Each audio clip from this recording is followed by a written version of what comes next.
আবারও সিরিজ হার।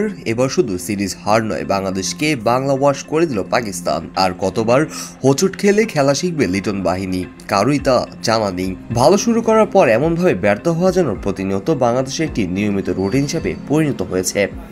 দলে 11 জন খেলবে, দু একজন ভালো করবে, দু একজনের ভালো পারফরমেন্স দেখে ভক্তদের মাঝে আশার আলো দেখা যাবে। এই বুঝি বাংলাদেশ জিতে গেল, বাংলাদেশ জিতে গেল। কিন্তু বাংলাদেশের সেই হারের ভেতর থেকে বের হতেই পারে না।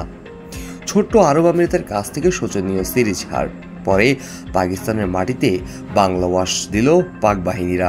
আরব আমিরাতের সিরিজটি দেখা হয়েছিল পাকিস্তানের সিরিজের প্রস্তুতি সিরিজ হিসাবে। কিন্তু দর্শক, যদি প্রস্তুতি হয় ভুল, সেখানে পরীক্ষাতে ফেল করবে না তো গোল্ডেন এ প্লাস কি পাওয়া যাবে? পাকিস্তান দলে নেই পিএসএল এর সেরা ক্রিকেটাররা, বাবর নেই, রেজওয়ান নেই, শাহিন শাহ আফ্রিদিও নেই।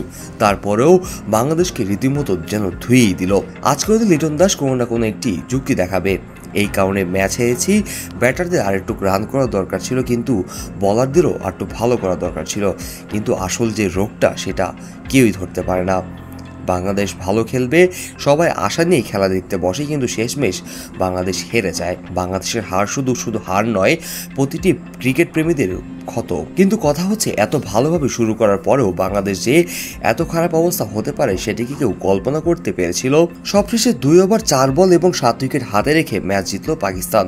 মিরাজের 2 উইকেট শিকার করেন এবং তানজিদ সাকিব করেন 1টি উইকেট। ভক্তরা রাত জেগে আশা করেছিল বাংলাদেশ হয়তোবা শেষ ম্যাচ জিতবে এবং কিছু একটা উপহার দিবে বাংলাদেশের ভক্তদের। কিন্তু বাংলাদেশের ক্রিকেটের যা অবস্থা, কয়েকদিন পর মানুষ গরুর পরিবর্তে কুরবানি দিতে পারে বাংলাদেশের ক্রিকেটকেই। কথাটা শুনে হাসির পাত্র হলেও ভক্তদের মধ্যে কিন্তু এরকম একটি মনোভাব চলছে। শুরুর দিকে তানজিদ তামিম এবং পারভেজ খুব ভালো একটি শুরু করেছিল, কিন্তু ভালো শুরু করলে কি হবে, পরবর্তী ব্যাটসম্যানরা কিন্তু তাদের ভালোটা এগিয়ে নিয়ে যেতে পারেনি। পারভেজ এবং তামিমের পর যদি বাকি ব্যাটসম্যানরা দায়িত্ব সহকারে খেলতে পারত, তাহলে হয়তো বা ম্যাচটি বাংলাদেশ জিততেও পারত। ভক্তদের মনে খালি আশা জেগে কিন্তু ভরসা জন্মায় না। সবশেষে বাংলাদেশের ক্রিকেটে আরও একটি অধঃপতন হলো। বিদেশের মাটিতে আবারও সিরিজের হার এবং পাকিস্তান করলো ধবল ধোলাই।